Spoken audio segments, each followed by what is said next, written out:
So this afternoon, we are going to be looking at phrases and clauses. Now, I'm hoping that you have a basic understanding of this, but we will talk through what are the main differences between phrases and clauses. Okay, so when we speak about phrases, they are a group of words that gives extra information to a sentence. They don't make complete sense on their own. So if I said under the table, it is a phrase. It doesn't make complete sense because it is not explaining what is under the table. Okay. And the important bit that we understand is when we are talking about phrases, they do not contain a main verb in them. So the main verb is always in the clause rather than the phrase. There are several different types of phrases. So we have noun phrases. They act as nouns in the sentence. They tell us the noun part of the sentence. You have the adjectival or adjective phrases, and you have adverb or adverbial phrases. The final phrase is a prepositional phrase. Now, this is where things get a little bit confusing because prepositional phrases, they are the most common type of phrase, and they will be either an adjective or an adverb within the sentence. So, although they are prepositional phrases, they are also the adjectival phrases or adverbial phrases. Okay. Now, we're not worried today about which type of phrase we are looking at. What we are more concerned is looking at whether the group of words we're looking at is a phrase or is it a clause. Okay. And when we are talking about clauses, we are speaking about a group of words and they contain a complete idea. So I could say, I am playing football. I'm not because it's horrible outside and I want to stay inside, but I am playing football.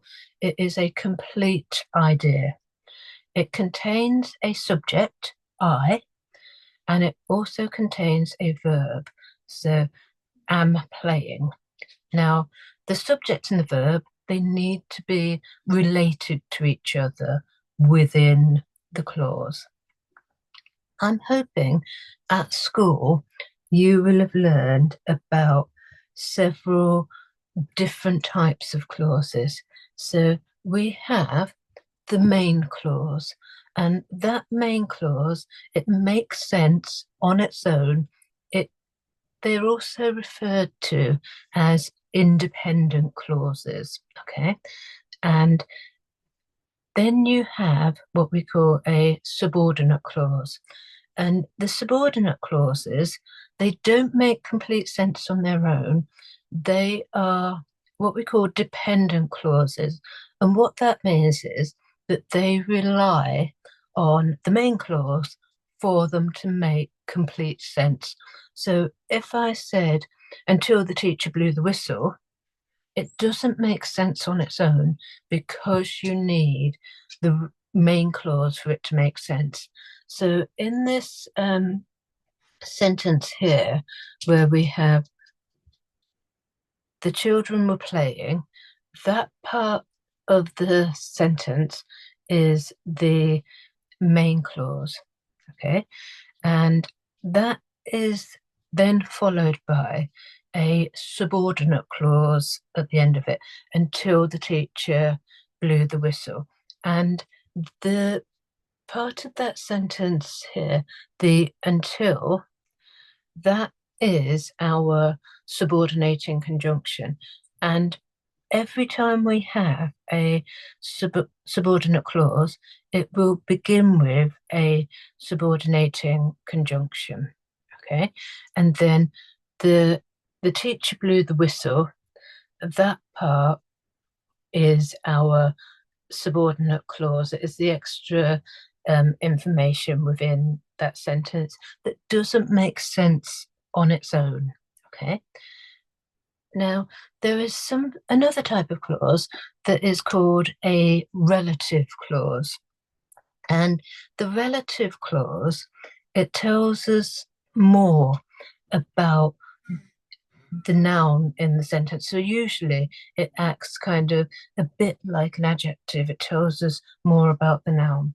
And in this sentence, my main clause is the bid in green. So my auntie is a great cook. That is my main clause. Now, my relative clause that is telling me more about the auntie, I've got who visited yesterday. So that tells me more about the auntie. And this part here is a relative clause.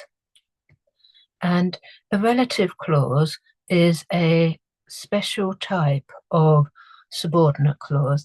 And when we speak about relative clauses, they usually begin with what we call a relative pronoun. So the who is the relative pronoun in that clause. Okay, so let me just put the pronoun bit underneath. So those are the types of clauses that you will be using at primary school. Now, what we need to be aware of is in English, unfortunately, it's not that straightforward.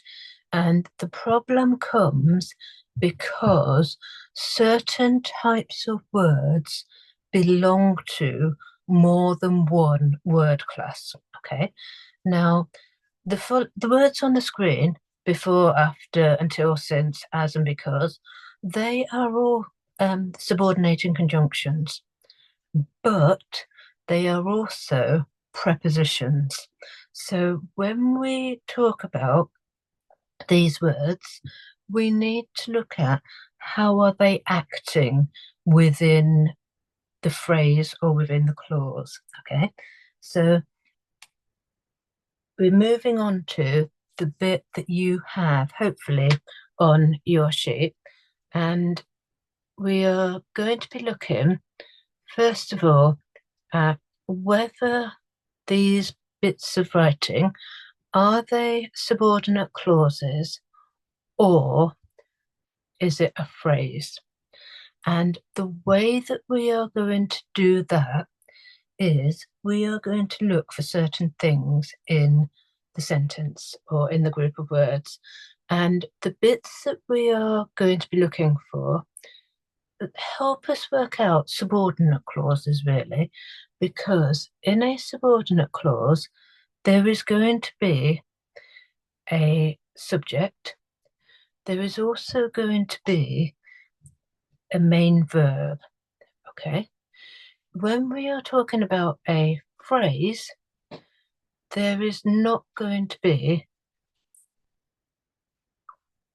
a subject, there's not going to be a verb. So that's the key thing that we are looking for as we are working our way through.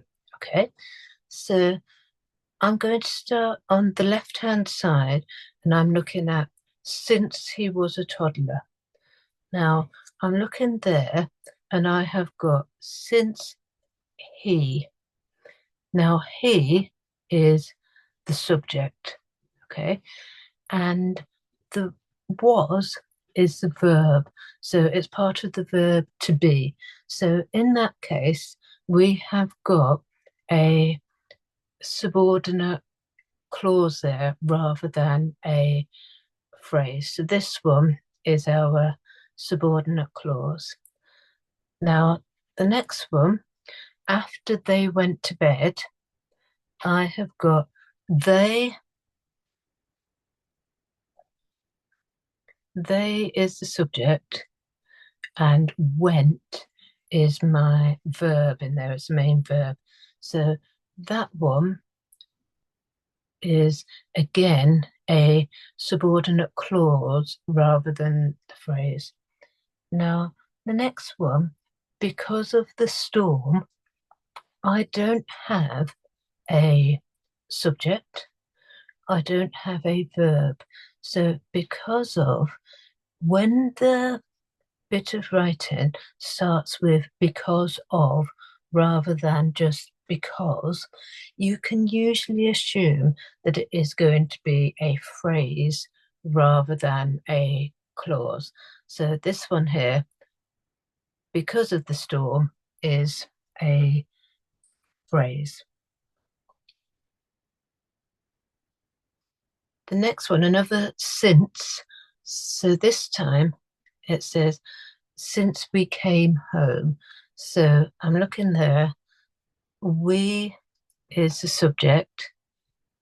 Came is the verb. So since we came home, it is a subordinate clause, okay?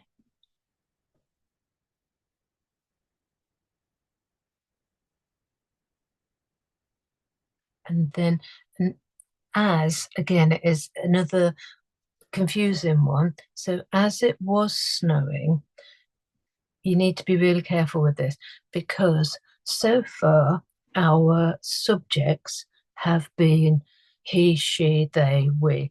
It's usually the pronouns for people. But in this one, it isn't a person pronoun, it is an object pronoun. So as it was snowing, so it is the object and the was is the verb part of it. So this would be our subordinate clause again, okay? And that is similar to the because one. This time it says because it rather than because of. So we need to look at this again and we need to think that it is my subject. It was raining. And remember, the was links the ideas together. So it's kind of that linking verb rather than an action verb. Okay. So again, that is our subordinate clause there. Then the next one, after the weekend, I don't have that verb in there. I've not got the subject in there. So that one is a phrase, and it is the prepositional phrase saying when something is happening.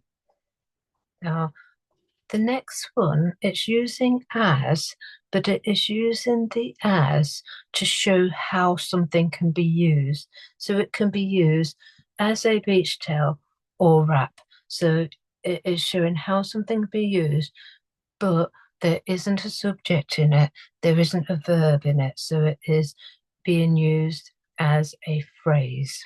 Okay. Now, after the film, if I had said after the film began or after the film had ended, that would make it a clause. But because I'm just saying after the film, that is a phrase. Again, it tells us when something is taking place. Now, the next one, we've got before you go out to play. I'm looking here and I can again see my subjects. So you is the subject and your verb, it's kind of a phrasal verb because you go out, then the to play is what you're doing when you are out, okay? And oh, my line's a bit long. So that there is a subordinate clause because I have you as the subject and you're going out as the verb.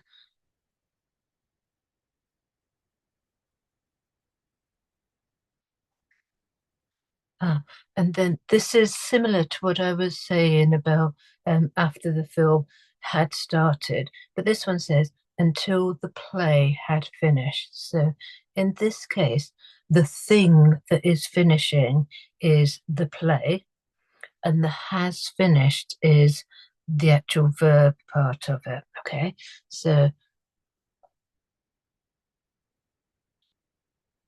in it, the play is the subject, which is unusual because usually when we talk about subjects, you are usually using someone's name or a pronoun, but it is in this case the play that has finished. Okay, so that is being used as the subordinate clause. And the final one on this column, because of the heavy traffic, again, the because, I have said because of. And when we use because of, that usually indicates that it is a phrase rather than the clause. And the heavy traffic is used as a noun in that sentence, okay? And then moving over to the second column, we've got until the morning. So that again, that is telling us until a certain point in time. There isn't a verb in there, there's not a subject in there. So that one is a phrase. Before bedtime, again, it is telling us about a specific point in time. And there isn't a subject or verb, so that is another phrase. Now, the next one, we are speaking about a subject again. So until your hiccups stop. So although it isn't a you, your hiccups, so the hiccups belong to you, and until they stop is your verb. Okay, so that is a bit of a tricky one because it's not your standard pronoun that we would tend to use, but it is still a subordinate clause. And then because they were waiting, we're back to our regular pronouns that we would use. So they, and then you've got the verb chain, were waiting. So we're using the progressive form there. So that part is a subordinate clause. And then before, they woke up. So again, we have our they as the pronoun and your phrasal verb again, woke up. So that is your subordinate clause there again, okay? So I'm hoping that you are kind of managing to spot these and work them out as I'm showing you. So as a hairdresser, you are kind of showing someone's profession. So the as in that case, it isn't used as a subordinate clause. It is used to introduce the phrase. So this part here, as a hairdresser, would be the phrase. Then since Monday, again, there is no subject in it. There's no verb in it. So another phrase there. And before the match, we're using in that sense, match is the noun. Okay, so before the match, it is giving that point in time. So that is another phrase. Now, the next one, we're starting with as again, but after the word as, I have as we. So this part here is my subject, and we're leaving. You've got this part here that is your verb chain. And again, it is in the past progressive form that it's being used there. Then until the summer holidays, it's actually the noun, it isn't the verb in it. So we're talking about, again, until a specific point in time. So that one, it's actually a phrase that we are using. And then since 9 o'clock this morning, it's a point in time again. There isn't a subject, there isn't a verb in there. So that would be the phrase part of it. And then the final one, after he ate 5 pancakes, I think he's probably feeling pretty sick because he's eaten too much. But I have the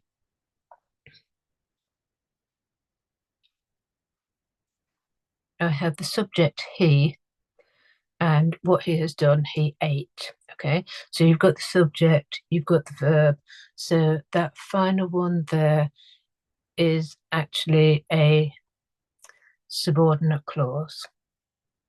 Okay, so just be careful with these because so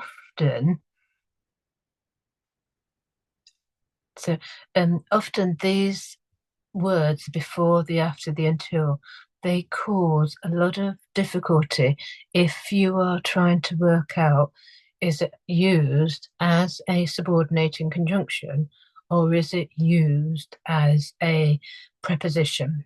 Okay, so most of the red ones there, they are prepositional phrases because they're showing where or when or why something is happening.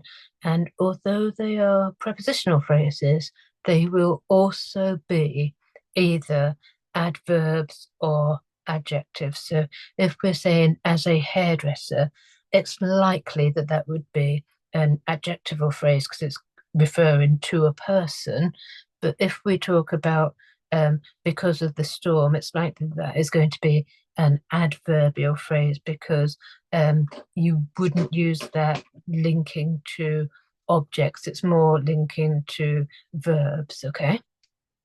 So I will save these bits for you so that I can send it through to you and your parents afterwards.